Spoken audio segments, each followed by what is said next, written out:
Labdien! Prieks jūs redzēt tādā skaitā, kad ir mazliet iepriekšējā diskusijā visi bija teltī iekšā. Tagad ir arī cilvēki ārpus telts. Tas ir labi, jo tas nozīmē, ka lietas ir beidzies. Un, jā, mēs ar jums šodien tiekamies, lai runātu par to, kā jaunieši izvēlas savus karjeras ceļus, ko viņi par to domā. Un vispirms, lai mēs visi saprastu, par ko ir stāsts un kāpēc šī tēma ir aktuāla, es jums gribu mazliet parādīt arī kādus statistikas datus. Tad šodien es vadīšu šo sarunu, esmu Anda Priedīte, IT izglītības fonda vadītāja, un es esmu arī fizikas skolotāja. Tāpēc arī šie STEM priekšmeti man, protams, ļoti interesē. Un es sarunāšos ar 4 jauniešiem, viņi paši par sevi pastāstīs, bet kamēr viņi apdomā, ko viņi par sevi grib pateikt, tikmēr es iepazīstināšu jūs ar dažiem statistikas datiem, kas ir no anketas, kas pavisam nesen tika veikta, kurā piedalījās 6000 jaunieši, kas mācās vidusskolās un tehnikumos. Un tur bija daudz dažādu jautājumu par karjeras izglītību, par nākotnes cerībām, nākotnes mērķiem un tam līdzīgi. Visus datus jums, protams, nerādīšu. Ja jums interesē, noteikti varat apskatīties fonda Augt mājaslapā, arī ir nopublicēti šie dati. Un tur tiešām tie rezultāti diezgan interesanti un aktuāli. Un tad viens jautājums, ko es jums gribēju parādīt, ir par to, ka jauniešiem tika jautāts, cik viņi ir pārliecināti vispār pieņemt lēmumus par savu nākotnes karjeru. Tātad par to, kur viņi studēs, kādu profesiju viņi grib strādāt un tam līdzīgi. Un tie rezultāti bija tādi, ka tikai mazāk par pusi, 40% saka, ka viņi drīzāk tā kā ir pārliecināti. Tas nozīmē, ka 60% jūtas diezgan apjukuši šajā brīdī, kad viņiem ir jāizvēlas, ko tad tālāk pēc vidusskolas vai tehnikuma darīt. Un ko tad viņiem arī tālāk tiek jautāts, ko tad viņi plāno darīt, un tad, apskatoties arī šos datus, diezgan liela daļa plāno iegūt augstāko izglītību, vai vienkārši atsevišķi tikai studējot vai apvienojot kopā ar darbu. Mēs redzam arī šeit to sadalījumu, ka vidusskolas skolēni biežāk saka, ka viņi plāno studēt augstskolā tehnikuma audzēkņi nedaudz retāk, kas varētu būt saistīts, protams, ar to, ka viņi jau paralēli iegūst profesiju, tātad viņiem šis stabiņš sākšu strādāt ir krietni augstāks nekā vidusskolas beidzējiem. Tā kā tas ir viens aspekts, par ko ir vērts padomāt. Un otrs, kas man arī likās ļoti interesants no šīs anketas, ir par to, ko jaunieši gribēs darīt tad, kad viņiem būs 30 gadi. Visticamāk, 17 gadu vecumā 30 liekas ļoti tālu, un kuras vispār būs dzīvē. Bet, ja tā ļoti jāpiedomā, tad viņiem šeit bija arī uz šo jautājumu jāatbild. Un tad tas, ko var redzēt, ka pirmajā vietā ir uzņēmēja darbība, finanses, ekonomika, otrajā vietā medicīna, un tālāk jau tie citas jomas ir salīdzinoši mazāk. Es esmu izcēlusi informācijas tehnoloģijas, kur 14% jaunieši saka, ka tas viņiem varētu interesēt. Kāpēc, to es mazliet vēlāk pateikšu, bet, ja mēs paskatāmies tos STEM priekšmetus, kas mums interesē valstiski, jo mēs zinām, ka tur mums ir tās darba vietas, tad fizika ir 8%, un ķīmija vēl mazāk 7% un tā tālāk. Un tāpēc arī mums radās doma par šo diskusiju, tad saprast, kāpēc tad tā ir, kāpēc tad tas, kur tad mums ir tas pieprasījums, kāpēc tur tie jaunieši varbūt nevēlas doties.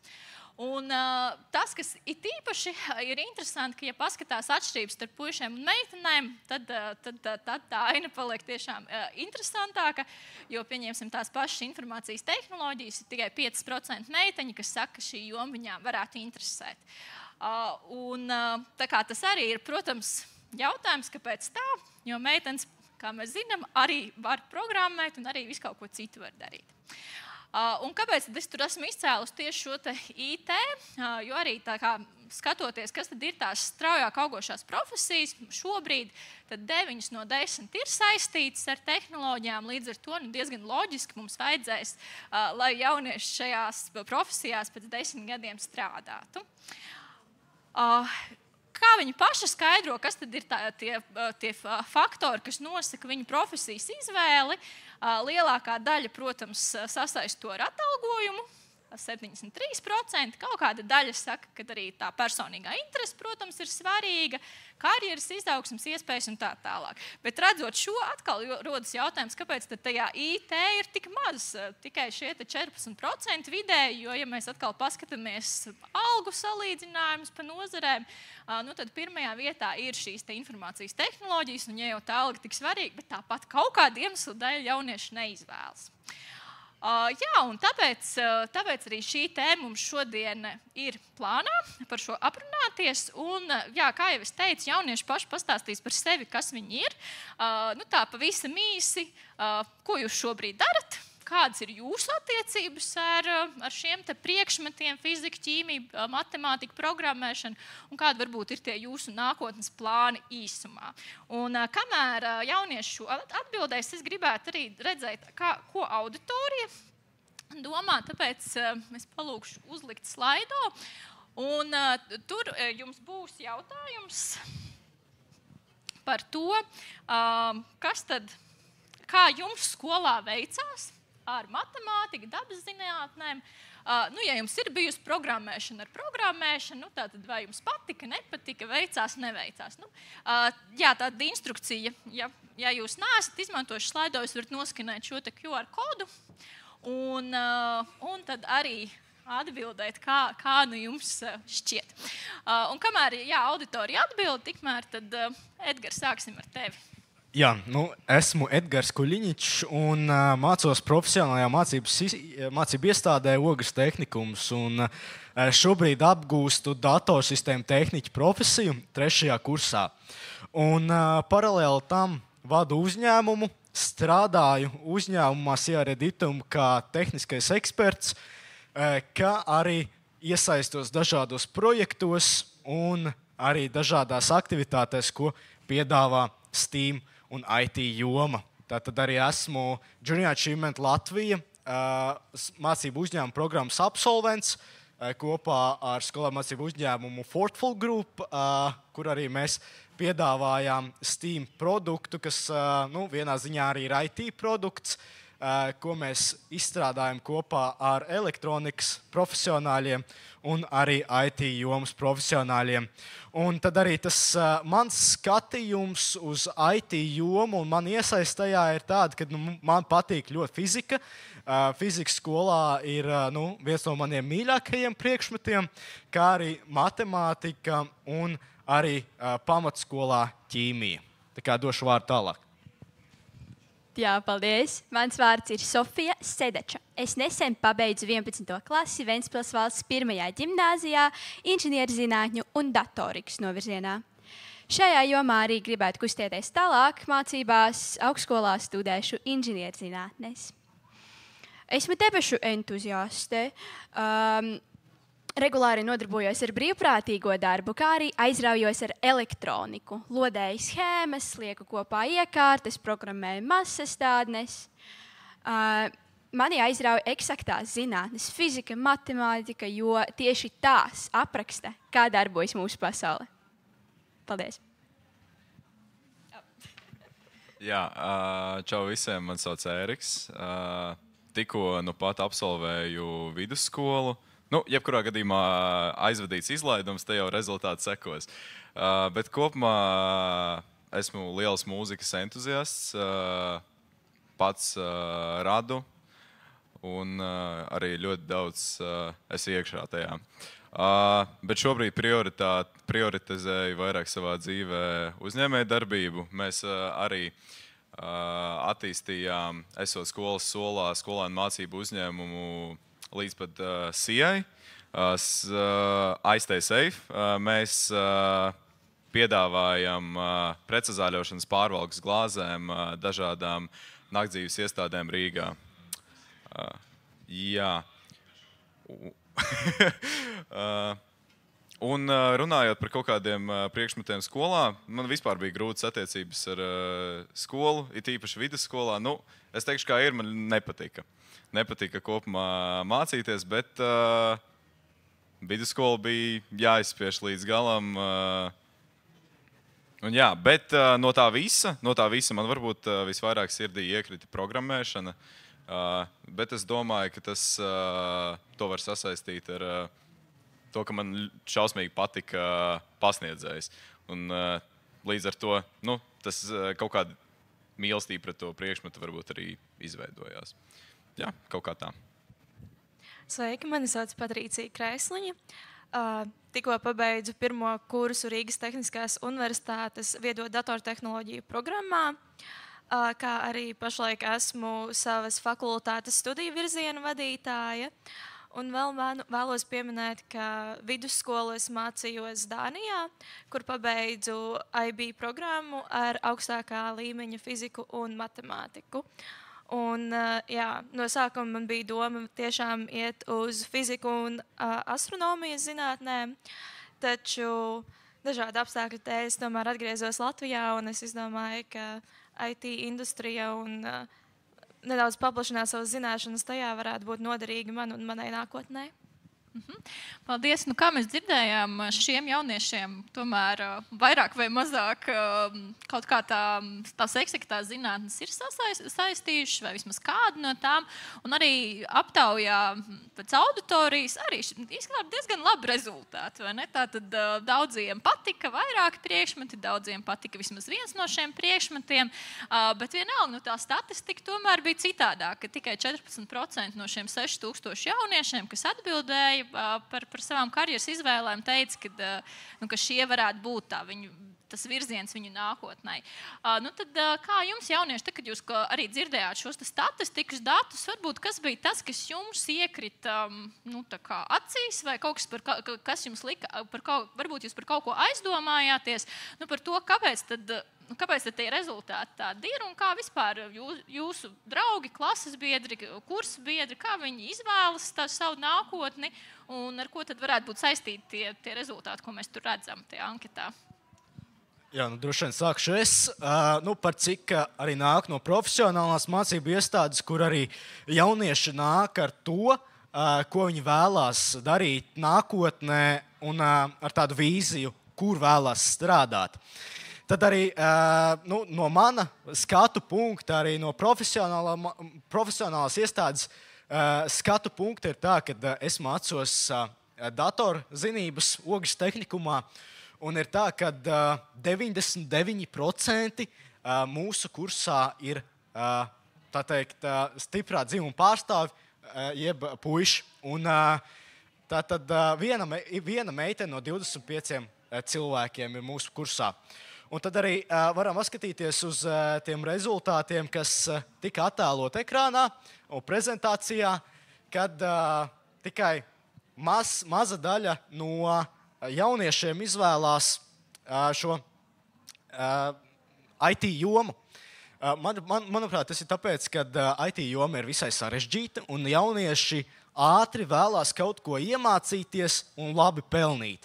Bet IT jomā tā nav, jo ir kaut kas jāmācās, lai kaut ko dabūtu. Jā, paldies. Un tad uz šīs nots mēs varētu arī pajautāt nākamo jautājumu auditorijai. Kā tad jums šķiet, kas tad ir tas iemesls, kāpēc tad neizvēlas no auditorijas viedokļa? Kamēr jaunieši pastāsta savu viedokli, tikmēr auditorija arī var nobalsot.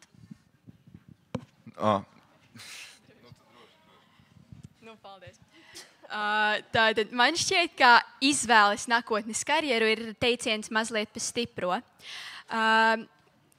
Anketas dati ir gana reprezentatīvi un jauniešu vidū pārvaldošā emocija, kas saistīta ar karjeras izvēli, ir tomēr izmisums.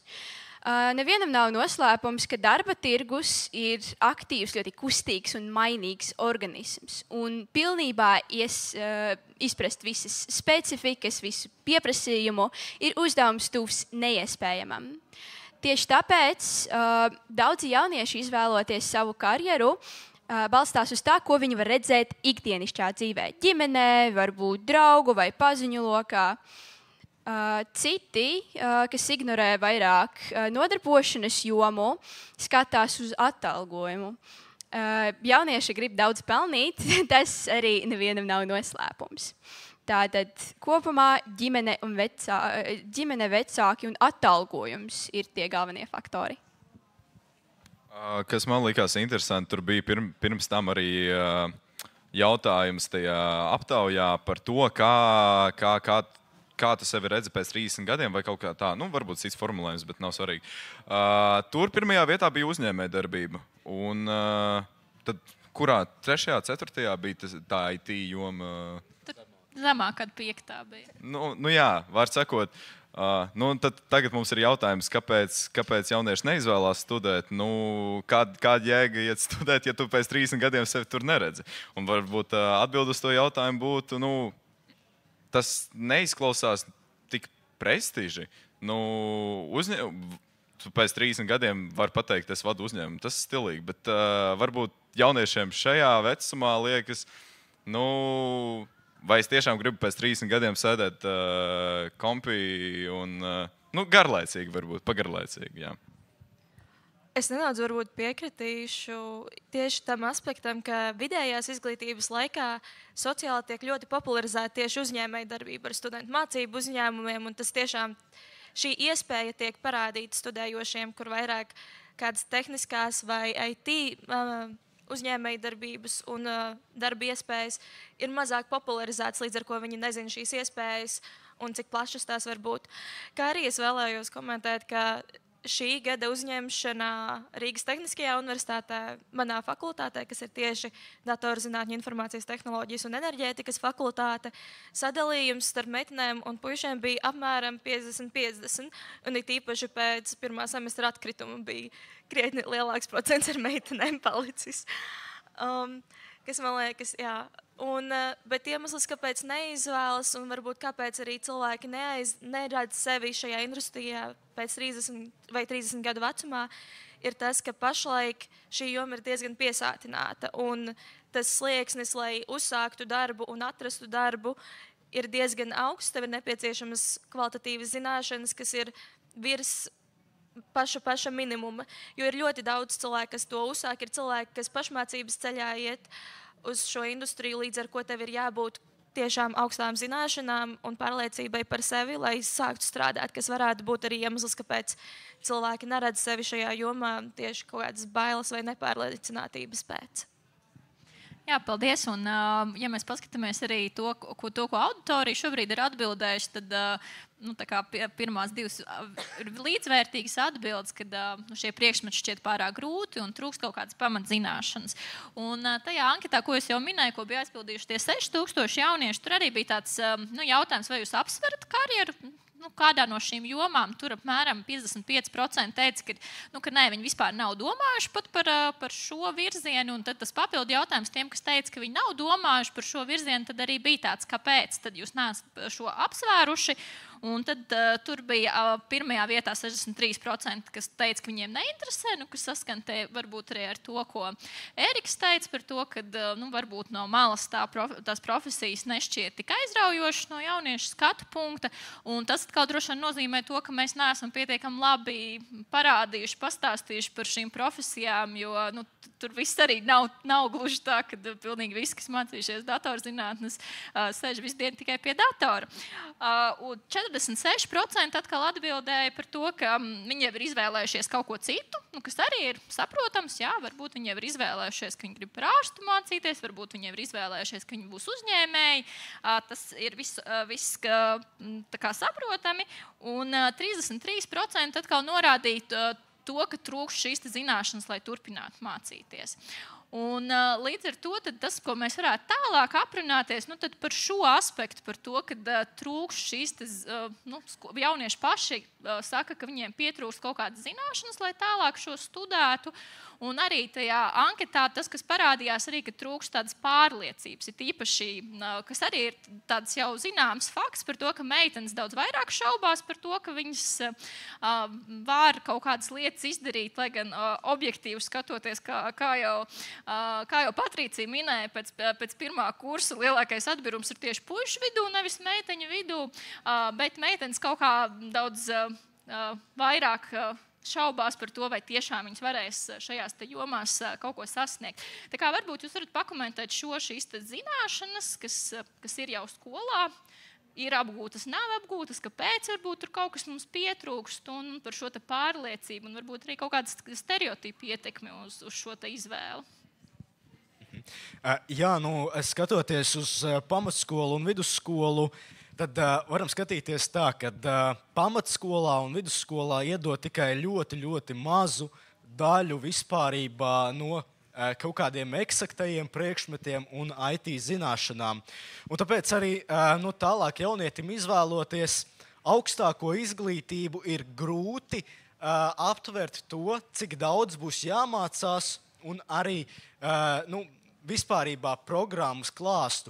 Un arī, ja skatāmies uz meiteņu un puišu iedalījumu, tad kāpēc meitenes biežāk paliek programmā? Manuprāt, ir tāpēc, ka meitenes vairāk pārdomā to, kādas būs arī nākotnes iespējas un domā ātrāk nekā puiši.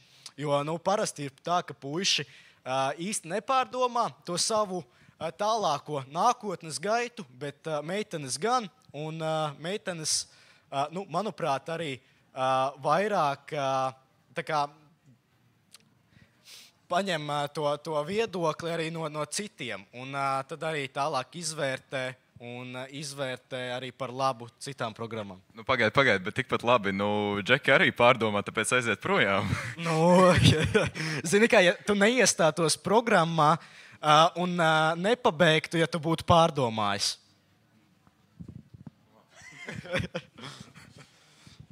Labi, jā, tas arī viss no manis. Jā, manuprāt, stereotipiem vēl joprojām arī šobrīd ir ļoti liela loma izvēlē. Ilgus gadus ir pastāvējis uzskats, ka sievietes eksaktajām zinātnēm nav piemērotas. Es domāju, ka ļoti daudziem šobrīd sēdošiem auditorijā ir zināms jēdziens sieviešu loģika. Tā esot kaut kā citādāka no normālas loģikas, un matemātikai, fizikai un tehnikai nesot piemērota. Taču pastāv arī populārs maldinošs uzskats, ka šobrīd sociālas līdzvērtības un progresa laikmetā stereotipi STEM jomā nepastāv. Taču tā nav. Viņi joprojām ir un ļoti aktuāli, tikai pasniegti zem citādas gaismas. Šobrīd bieži vien tehniskajās vai eksaktajās telpās, kad tu esi meitene, tevi uztver ne tik daudz kā pilnvērtīgo dalībnieku, bet vairāk kā sociālo izteicienu, kā kaut ko ārpus normas un virzienā progresam. Kaut arī šajai uzmanībai ir pozitīva konnotācija, tā var nobiedēt jaunas meitenes, ka tās tikko sāk iepazīt STEM jomu un viss, kas ar to saistīts. Es vēlētos komentēt par to, ka, piemēram, mācoties vidusskolu Dānijā, šīs starpība vai kāda diskriminācija nebija īsti jūtama. Tur tiešām sadalījums starp meitenēm un puišiem tajās pašās augstākā līmeņa fizikas un matemātikas klasēs bija principā līdzvērtīga, un arī pasniedzēji izturējās ļoti, ļoti līdzvērtīgi pret visiem. Un es nejūtu nekādu starpību starp to, kāds ir tavs dzimums un tavām spējām. Tad, kad es mācījos Latvijā, es ticu, ka meitenēm ir tieši tās pašas iespējas, un man bija iespējas gan iet uz robotikas klubiem, uz papildus matemātikas nodarbībām un tā tālāk. Starpība bija tāda, ka tur vienkārši bija vairāk puišu nekā meitenes. Un tas varētu atbaidīt citas meitenes arī tur iet tīri tā sociālā aspekta dēļ, ka tu jūties, ka neiedaries, jo tu esi mazākumā. Bet tas ir vairāk par pašpārliecinātību un drosmi aiziet, pamēģināt un turpināt. Ja mēs runājam no izglītības viedokļa, man liekas, ka atšķirība, kas bija Dānijā un ko es ļoti, ļoti novērtēju arī tagad mācoties, bija tas, ka izglītība bija fokusēta iemācīt tev mācīties. Iemācīt, kā atrast informāciju, kā to izvērtēt un kam uzticēties, kam nē. Un man bija tiešām ļoti smags darba daudzums, bija ļoti daudz jāstrādā, taču es ieguvu pārliecību, ka es esmu spējīga iemācīties jebko, ko es vēlējos, tāpēc arī man nebija šīs bailes nomainīt sfēru, kuru es mācīšos, jo es ticu, ka ja es ielieku darbu un ja es pavadu laiku mācoties un izglītojot sevi, es būšu spējīga apgūt arī jaunas tēmas, kuras iepriekš neesmu mācījusies. Un man liekas, ka tieši uzsvars uz šo pašpārliecību un spēju iemācīties jaunas lietas ir nepieciešams, lai dotu iespēju cilvēkiem arī tālākajā dzīvē.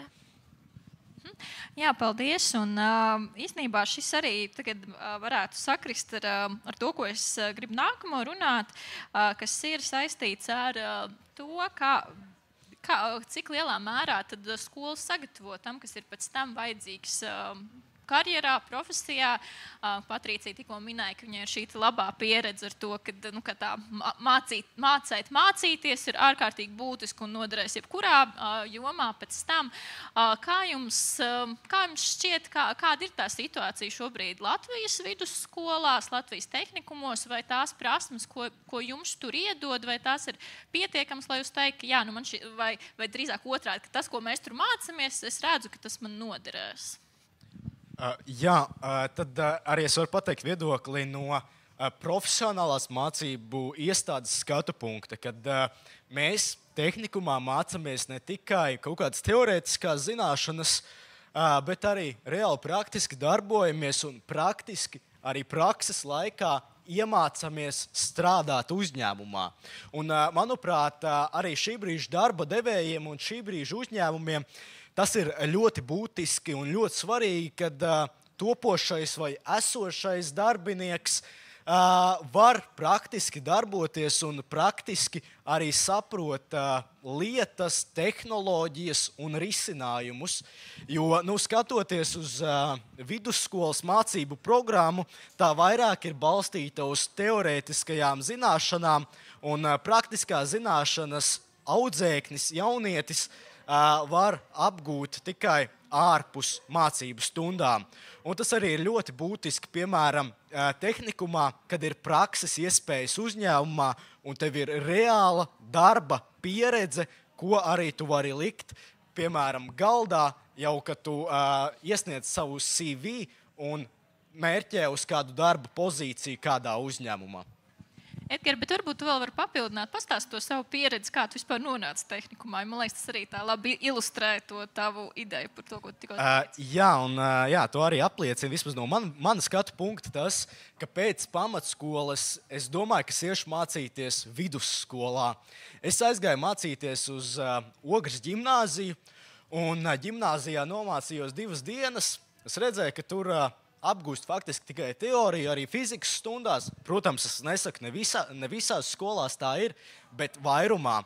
Un pēc 2 dienām es sapratu to, ka man nepatīk. Un, man bija zvans Ogres tehnikuma direktorei, un tad arī mani uzņēma Ogres tehnikuma datorsistēmu tehniķu profesijas programmā. Paldies! Jā, pēc tā, ko es esmu dzirdējis un zinu par Latvijas vidējo izglītību, tā ir ļoti visaptveroša. Tev ir jāmācās 11 priekšmeti gada laikā, un šīs zināšanas tev ir ļoti virspusējas, taču ļoti plašas. Tas, ko es mācījos IB programmā, man bija 6 priekšmeti 2 gadu laikā, kurus es ņēmu ļoti padziļināti. Un arī skola, kurā es mācījos, man bija deva visas iespējas augt, papildus pulciņu. Es arī pati izveidoju mums fizikas klubu, lai mēs būtu spējīgi ārpus stundām mācīties, eksperimentēt un attīstīt sevi un savas zināšanas. Līdz ar to varbūt šī ir tā starpība, ka Latvijā ir ļoti visaptverošas tēmas, kā arī pēc savu kolēģu stāstītā izglītības programma ir ļoti haotiska, un pasniedzēji nevienmēr zina, kas ir jāmāca un kādas ir ekspektācijas uz eksāmeniem, kas arī rada vairāk šo nepārliecinātību par sevi un to, ko tu mācies. Līdz ar to skaidrāki kritēriji un tas, ko no tevis tiek sagaidīts, varētu palīdzēt gan arī mācību procesā, gan arī tajā, vai tu esi pārliecināts par savām zināšanām nākotnes profesijai. Es varbūt tās drīkstu oponēt. Kas uzņēmumiem un arī uzņēmumu vadītājiem šobrīd, manuprāt, ir ļoti svarīgi, ir darba pieredze. Un darba pieredzi skolas solā, vidusskolā iegūt nevar. Jo tu aizēji, piemēram, tehnikumā izmācies praksi gadu, to 4 gadu laikā, un tev ir reāla darba pieredze reālā uzņēmumā.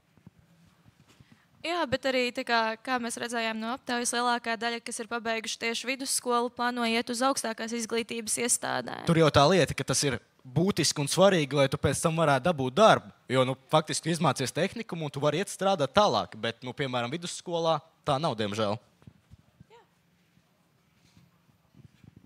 Sofija, ko tu vēlies piebilst?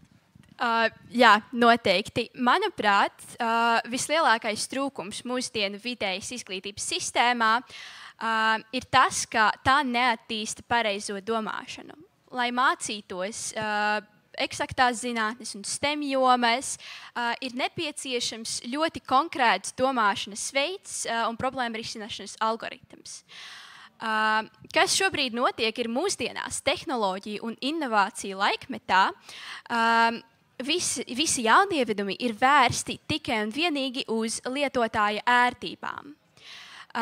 Saskaroties tikai ar ērtu interfeisu un spaidot podziņas, mūsdienu jaunieši neiegūst nekādu izpratni par lietu mehāniku un mehānismiem, kā viss apkārt strādā.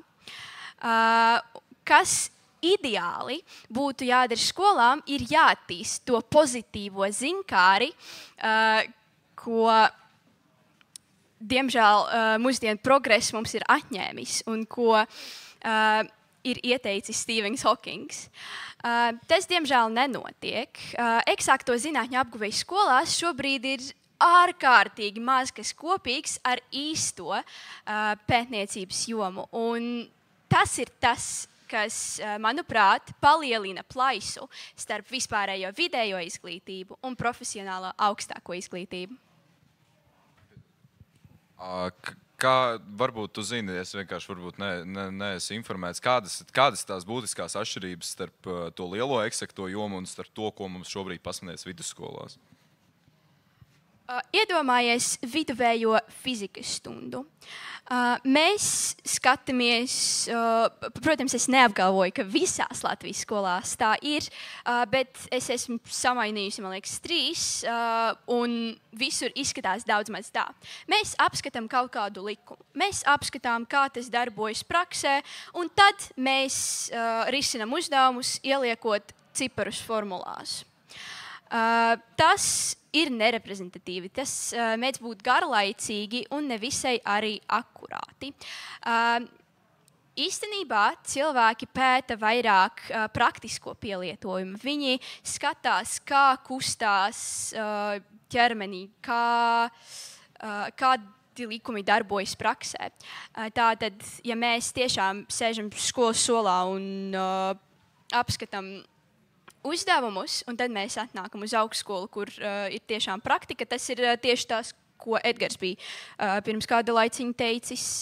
Mēs neesam sagatavoti tam. Nu labi, bet skaties, bet skolā vienkārši mums ieliek tos pamatus tieši ar to apskatīšanu, pēc tam uzdevumu risināšanu, ka mēs caur tiem uzdevumiem izprotam, un tas mūs sagatavo tālāk. Ja tev ir tālāk interese, tajā, tā kā bāzes zināšanas tev būs, bet ja tev ir tālāk zināšanas, tieši tāpēc to arī ej uz tām augstākajām izglītības iestādēm. Tā jau ir tā problēma, ka pamatzināšanas nav akurātas. Tā kā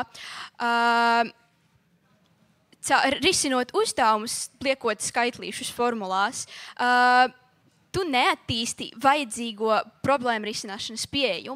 Tu nevari izdomāt, kas notiek praktiskajā situācijā, ja viss, ko tu 5 gadu garumā trenējies, bija likt skaitlīšus formulās.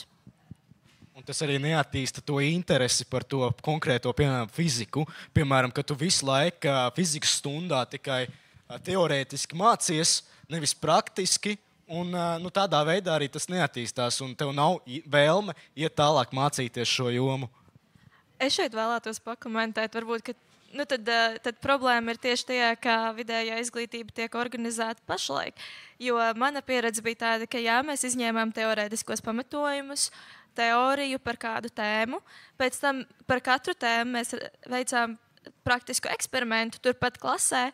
Mums bija jāuzraksta paskaidrojošais darbs ar visiem datiem, iemeslu, literatūras atsaucēm un secinājumiem par to, kur mums ir radušās kļūdas un kādas ir to iespējas, kā tās labot. Līdz ar to mana pieredze bija tāda, ka es fiziku pilnīgi noteikti apguvu visaptveroši, izprotot gan teorētiskos pamatojumus, gan arī praktisko pielietojumu un kā tas reāli ir redzams. Tā kā manā pieredzē, mana vidējā izglītība man ir sagatavojusi arī nākotnē. Es piekritīšu, man liekas, ka tieši tie praktiskie eksperimenti, kas arī notiek, tie uzdevumi kaut kādi, tas, ko mums rāda, tas arī ir tas, ka mēs redzam, kā tas darbojas. Nu, piemēram, man tas izraisīja tieši interesi par konkrēto tēmu, ko mēs apskatām, vai vēl kaut ko. Un tad, jā, protams, tā nav prakse reālā uzņēmumā, tas tev nav ierakstīts CV, ka tu esi kaut kur strādājis.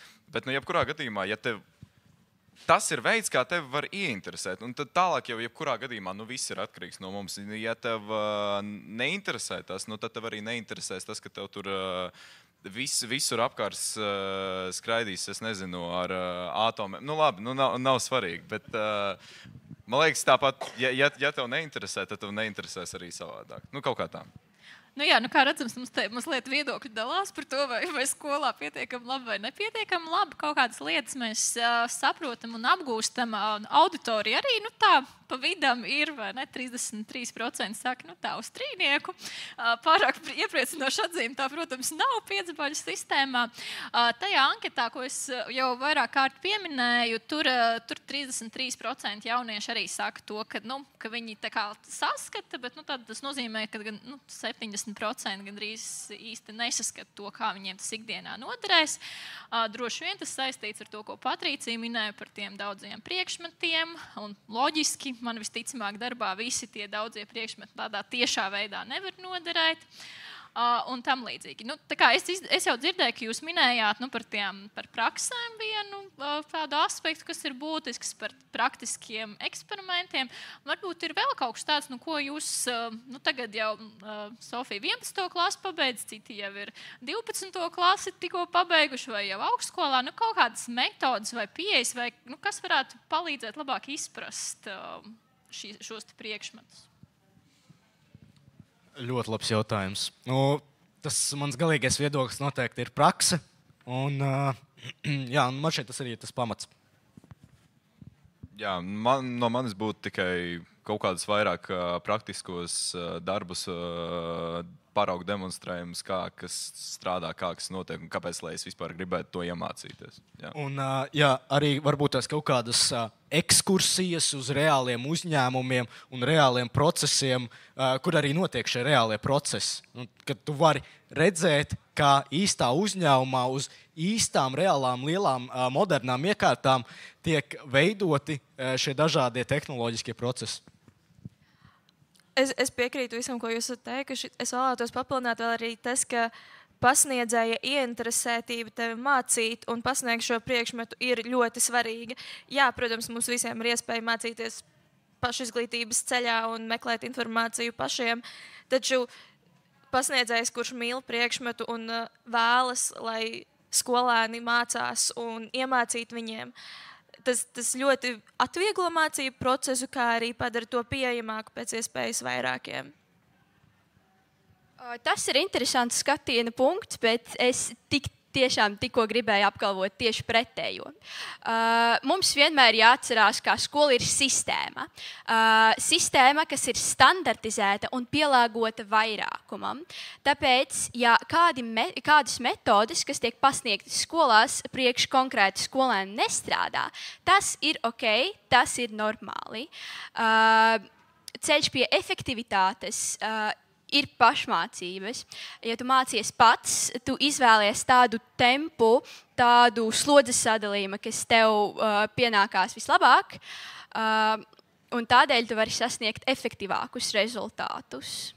Jā, un es arī vēlētos piebilst, šie efektīvākie rezultāti pašmācības ceļā nāk, piemēram, ar kaut kādiem pašmācošiem video, ko šie skolotāji arī mācot skolā varētu sniegt, arī ierakstīt, un tad, piemēram, šie skolēni, atgriežoties mājās, šo video varētu noskatīties un arī apgūt varbūt tās labāk tās lietas un pamata zināšanas, piemēram, fizikā vai ķīmijā, kā viņi to būtu izdarījuši skolas solā. Jo skatoties skolas solā, ir arī daudz traucēkļu, piemēram, citi klases biedri, citi skolas biedri, varbūt tās arī tā pati vide, kurā tiek pasniegts šis priekšmets.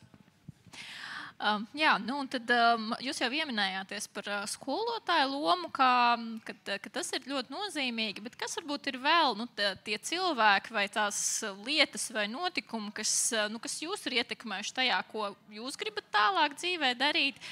Ja jūs jau esat izdomājuši, ko jūs gribat, un ja jūs neesat vēl izdomājuši, tad kas varbūt jums palīdzētu? Kas varētu būt tas virziens? Jā, droši vien sākšu atkal es.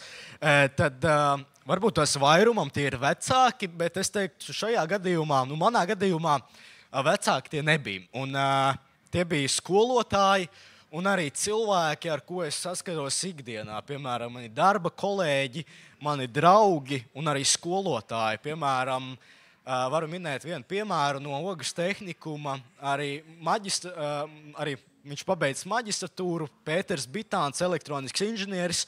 Viņš arī attīstīja, piemēram, arī Fortful Group tādu kā ideju.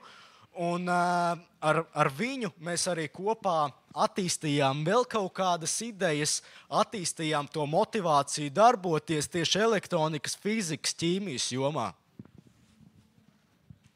Nu jā, manā pieredzē man arī ģimenē ir ļoti daudz uz fiziku un matemātiku vērsti cilvēki, arī ķīmija ir diezgan iesaistīta. Līdz ar ko, tad, kad man sākās fizikas skolā, man jau bija vispārīga izprašana par pamatprocesiem, un tas atviegloja manu mācību procesu tieši skolas solā, un man bija sajūta, man sanāk. Šis ir kaut kas, kas man patīkās un sanāk. Un man liekas, ka cilvēkam vispār ir tāda tendence darīt to, kas viņam sanāk un liek justies labi, līdz ar ko man bija pārliecība par manām fizikas zināšanām, un tas ir tas, uz ko es arī gāju. Kā arī šajā laikā es mācos matemātiku, un es mācos fiziku, un cilvēki man apkārt sāk palikt. Es sāku runāt, un man apkārt cilvēki ir tādi, kuriem arī interesē šīs jomas. Tu attīsti savu draugu loku, un šī kopistiskā interese par šīm jomām aug un motivē turpināt strādāt arī. Tagad paklausoties, ko jūs abi teicāt, arī man likās aizdomāties. Kā man personīgi ir... Es nezinu, kā es sev varētu līdzēt. Tiešām, neviens labāk par tevi tāpat nezinās, ko tu gribēsi darīt. Un tas, ko es paklausījos, jūs man lika aizdomāties, kad varbūt vienkārši pašam sevi ir, ja tu tiešām nezini, ko darīt, varbūt tad vide. Jo jums abos gadījumos bija vide, kas noteica pa lielām, kas jums ieinteresē un kas jūs tur ievilka. Tad, ja tu nezini, tad pamaini vidi. Nepatīk, tad pamaini vidi atkal. Tad kaut kā jau kaut kas atradīsies, kas tev ieinteresēs un tā. Jā, statistikas dati arī liecina, ka skolēni izvēloties karjeru jūt ļoti daudz spiediena. No apkārtējas vides, varbūt no ģimenes. Ko es personīgi ieteiktu, ir kaut kā tikt ar to galā vispirms. Karjeras izvēle ir svarīgs jautājums, bet nekas navējošs tā nav. Jāmēģina visas lietas, jāmēģina viss, kas ir tev apkārt, jāņem iespējas, un tikai tā, savā tempā tu sapratīsi, kas tev ir vajadzīgs. Nevienu neklausies, jo neviens tik tiešām, kā Ēriks pateica, nezina labāk kā tu. Jā, es drīkstu piebilst, tad es piekritīšu, jo man arī ir pieredze, piemēram, atgriezīsimies uz meiteņu un puišu tādu kategorijām, kaut vai tās nav kategorijas, jā. Bet, man ir pieredze tāda, ka, piemēram, šie jaunieši prasa vecākiem viņu viedokli, kur iet mācīties. Un parasti arī manā pieredzē meiteņu vecāki šīs meitenes atrunās no kaut kādiem eksaktajiem priekšmetiem, piemēram, kļūt par inženieri, elektroniku, IT.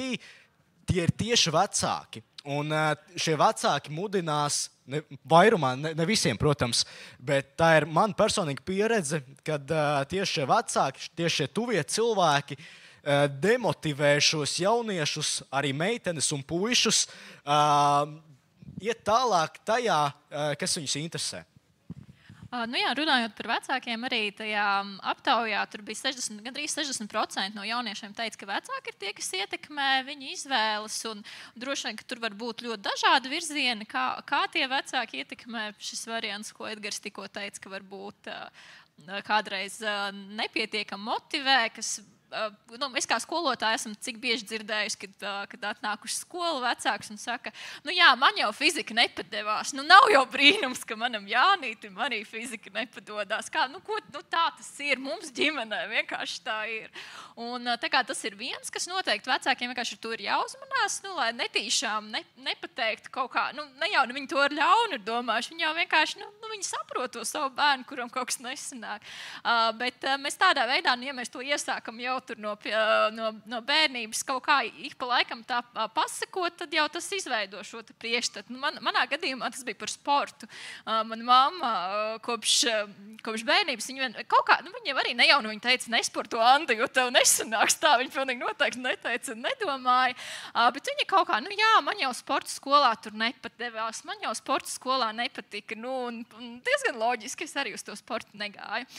Bet savukārt man mamma ir fiziķe, un es arī esmu fizikas skolotāja. Līdz ar to kaut kā tas vienkārši strādā kaut kā zemapziņā. Tāpēc droši vien tas ir par katram vecākam jāpadomā, vai mēs kaut kā tos negribot, neietekmējam bērnus varbūt ne tajā labākajā virzienā.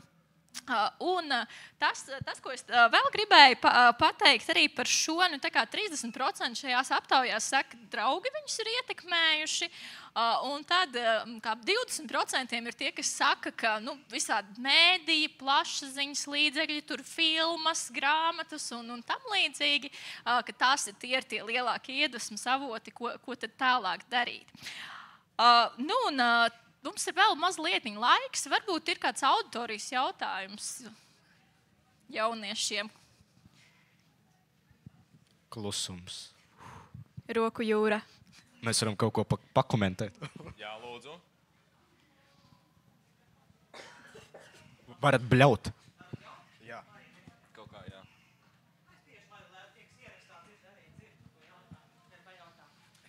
Tas, kas man tajā aptaujā likās interesanti, kad diezgan daudz jauniešu norādīja, ka viņi grib radošajās industrijās strādāt. Un man liekas jautājums, kad jūs runājat par radošajām industrijām, jūs arī domājat, ka tur arī ir STEMs, vai jūs domājat, ka radošais ir TikToks, influenceri, tas ir kaut kas tāds? Un vai nav arī tur varbūt tajā mūsu aptaujā kaut kāds tāds aspekts, ka arī tajā radošajā tā ir kaut kur STEMs? Jā, radošā joma, manuprāt, ir arī ļoti laba joma. Jo, pieņemsim, man bija divas iespējas iet mācīties par video operatoru vai IT jomā. Pirmā mana izvēle bija video operators. Bet tad, kad es parakstīju dokumentus, tad es pārdomāju momentā. Ja, bet, piemēram, arī šī joma, ko jūs minējāt, ir arī ļoti svarīga, piesaistot cilvēkus. Un arī tajā jomā cilvēki ir ar IT zināšanām, bet, manuprāt, ne tik plaši, kā viņus apgūstot reāli vidē. Kas man likās interesanti ar tām tieši radošajām industrijām, pa ko es aizdomājos, varbūt, kāpēc kopumā jaunieši izvēlās darīt kaut ko radošu, jo kopumā radošs asociējas ar brīvību, sevis izpausmi. Un tas, ka tevi neliek rāmjos. Man liekas, tajā brīdī, kad tev ir kaut kāds tas karjeras izvēles punkts dzīvē, tu pabeidz 12. klasi, tev ir tik daudz virsū, ka es negribu vēl turpmāko dzīvi nodzīvot, ka uz mani spiež un vēl kaut ko, tāpēc būšu mākslinieks un miers un Dievs. Jā, un arī tas, ka tieši šī nozara, manuprāt, diezgan vienkārši. Vienkārši pašam cilvēkam arī sociāli attīstīties, un tas arī, manuprāt, tas viens no galvenajiem punktiem, kad IT ir visai sarežģīta joma, bet atkal radošās industrijas ir pašam cilvēkam ļoti piesaistītas jomas, arī atdot savas emocijas citiem, paust savas emocijas radoši. Es gan nepiekritīšu, ja mēs ņemam vērā, ka mēs dzīvojam mūsdienu sabiedrībā un tavs darba atalgojums ir diezgan svarīgs tavai izdzīvošanai un komfortam, tad IT sfērā, cik es zinu, tad IT speciālisti parasti ir tādi, kuri aiziet uz darbu, izdara savus darbus, un pēc tam viņiem ir ļoti, ļoti daudz naudas un brīvais laiks, lai darītu to, kas viņiem interesē. Jā, bet es piekrītu, protams, bet... Un tad tieši tā kā mākslas un radošajās industrijās ir tas, ka atrast darbu un atrast pietiekamu atalgojumu, tev ir pie tā jāpiestrādā, tas jāmeklē un tam jāvelk ļoti daudz laiks. Jā, tu vari darīt to, ko tev patīk, un tas tev attīsta radoši, bet tieši šis atalgojums varētu būt mīnus, ejot uz radošajām industrijām. Jā, bet daudziem tas atalgojums nav tas galvenais, uz ko viņi skatās, ir tas, kas viņiem patīk, kā jau minēji, un tas, kurā viņi tiešām grib attīstīties un ko viņi dzīvē grib darīt un sasniegt. Jo piekritīs, ka nav forši iet uz darbu, ja tev tas nepatīk. Ja, bet es pilnīgi saprotu šo, jo man arī ir tā, ka es kopumā, es nodarbojos ar mūziku, ja, un pa lielam, loģiski man vajadzētu iet mācīties to, kas man patīk, to, kas man interesē. Bet es saprotu, ka mūzika man nevarēs nodrošināt. Un, tas ir tas, kas man patīk, tas ko es daru. Bet tāpēc arī es arī domāju savu ceļu kaut ko IT virzienā tikai tāpēc, tikai tā fakta dēļ, ka tur ir stabils atalgojums, allegedly. Stabils atalgojums un it kā diezgan daudz brīvā laika. Es vēl nezinu, tad laiks rādīs. Lai varētu arī nodarboties ar savām radošajām lietām un jā. Jā, bet es arī vēlos piebilst, ka radošās lietas nav tikai zīmēšana un viss. Radošās lietas var arī būt web izstrāde, kas jau ir apvienojumā ar IT. Un tā arī mana pieredze, es esmu web dizaineris pa brīvajā laikā. Un tur ir ļoti liels apvienojums gan ar serveru IT un tajā jomā. Tātad var arī būt apvienojums ar radošo industriju un IT nozari noteikti.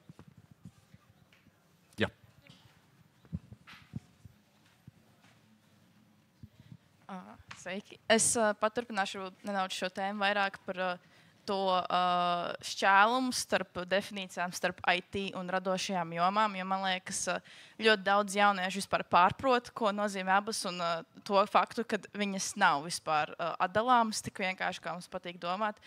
Kā jūs jau minējāt, jūs, piemēram, esat apsvērs mūzikas jomu, bet mūzikas jomā ir diezgan daudz arī tehnoloģiskās vai tehniskās izpildes daļas, kas var garantēt drošāku darbu, kā varbūt dziesmu rakstīšana specifiski, bet diezgan liela daļa radošos jomas darbinieku nemaz nav tie, kas tikai domā idejas, bet liela daļa praksē to izpilda, realizē šīs idejas. Un, lai viņas realizētu, vispār nepieciešams diezgan lielas STEM jomas zināšanas, un parasti tur arī mūsu jomas pašķirs. Un, tāpēc vēlos jautāt, kā mēs varētu jauniešiem varbūt informēt un izglītot viņus laicīgi par to, ka tev varbūt nav pilnībā jāatsakās no tā, kas tev interesē, īpaši tas ir kaut kas radošs, un tajā pašā laikā tu varētu atrast kaut kādu jomu, kur tas apvienojas ar darbu, kas varētu garantēt normālu algu vai daudz maz samērīgāk nekā ir definēts vienkārši māksliniekiem. Es varbūt par šo vēlētos pakomentēt, jo man pašai arī tieši māksla un filma kā tāda bija ļoti interesē, kuras arī bija domājis iet uz filmas novirzienu.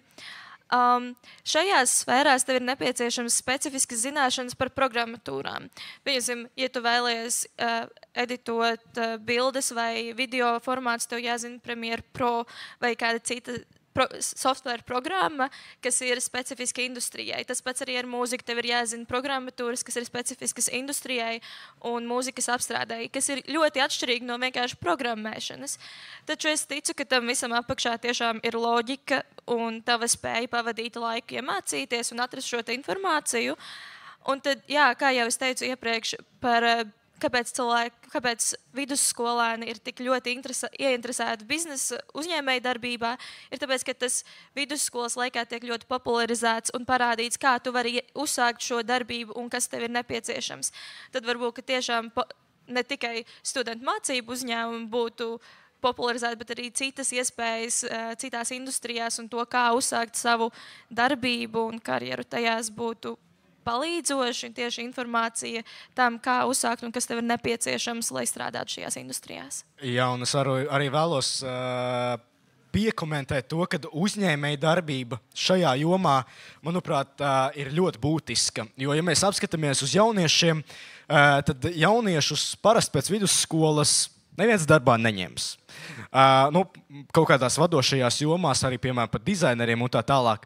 Un tad uzņēmēja darbība ir viens no atslēgu vārdiem, kā šie jaunieši pēc vidusskolas var nopelnīt gan naudu, gan arī gūt kaut kādas praktiskās un arī tīri teorētiskās atziņas par uzņēmēju darbību, par to jomu, kas viņiem interesē. Es gan tam nepiekritīšu. Tagad es atbraucu atpakaļ uz Latviju, es arī meklēju darbu. Un bija ļoti, ļoti daudz sludinājumu, gan LinkedIn, gan arī citur, kur ir, pieņemsim, meklēja kaut kādu fotografiju palīgu vai arī sociālo mēdīju vadīšanas palīgu. Tev ir iespējas iekļūt darba tirgu ne tikai caur būt uzņēmēju darbības. Jā, man liekas, arī pēdējā laikā diezgan sabiedrībā tiek normalizēts tas, ka, ja tev nav pieredze, tas ir ok. Kā tu savādāk iegūsi pieredzi, ja tu nestrādās? Jā, bet šajā tēmā, manuprāt, uzsvars ir uz atalgojums.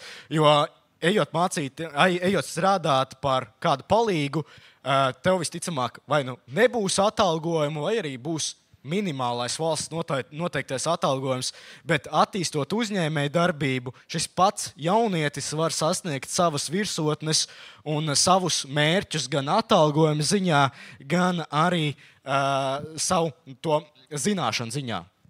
Bet, manuprāt, ja mēs runājam tieši salīdzinot ar studentu skolānu mācību uzņēmumiem, pēc manas pieredzes, cik maniem klases biedriem veicās, lielākā daļa no tiem pat nebija ar profitable, neieguva naudu, viņi vairāk zaudēja naudu, bet ieguva pieredzi.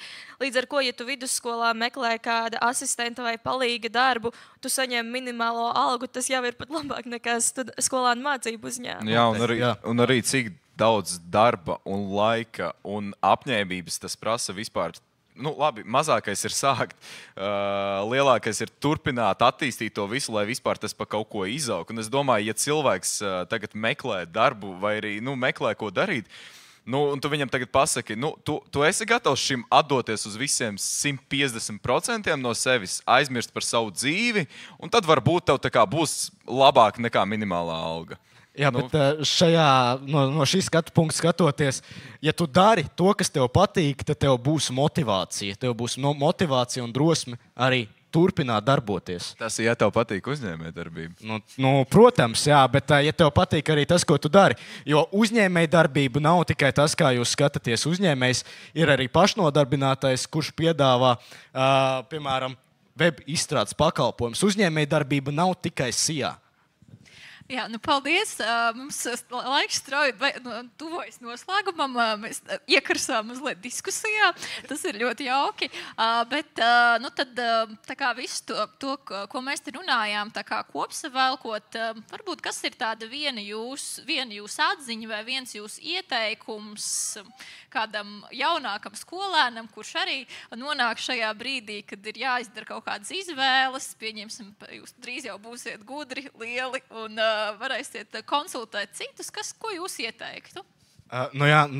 Es teikšu to pašu, ko teicu, uzdrīksties uzvarēt konferencē, ir jābūt drosmīgiem un jādara tas, kas jums patīk. Ja jums nepatiks tas, ko jūs darat, jūs arī neko nesasniegsiet. Tā kā ir jābūt drosmīgiem, ir jābūt motivācijai, un tad arī jūs sasniegsiet to, ko jūs vēlaties. Arī droši vien neko jaunu neteikšu, tāpēc noslēgums arī ir tik skaista lieta, bet mēģiniet, cik vien iespējams. Jauniešiem Latvijā ir milzīgi daudz iespējas, bet ne visi uzdrošinās tos pieņemt. Mēģiniet. Pat ja jūs pazaudēsiet laiku sevis meklēšanās, tas ir laiks nepavēlti patērēts. Jā, man liekas svarīgi pateikt to, ka, ja nezinu, ko darīt, šajā brīdī tas ir ok. Man liekas, mēs visu tā uz to skatāmies, ka daži gadi neko nemainīs, bet ja tev vajag to laiku sataustīties, tad neliec to spriedzi sev un vienkārši sajūti kaut kad. Es arī ieteiktu nebaidīties un uzdrošināties darīt to, kas tev patīk un interesē. Tev ir neliela interese par programmēšanu vai IT vai fiziku. Tiešām ej, mācies, ir iespējas, un jo vairāk tu darīsi, jo vairāk tu atradīsi, ko tu vari darīt. Un sliktākajā gadījumā tava augstākā vai profesionālā izglītība nav 100% noteicoši tam, ko tu vari darīt nākotnē, profesijas mainīt. Ir iespējams, ir cilvēki, kas to dara, un tas prasīs laiku, bet tas nav neiespējami.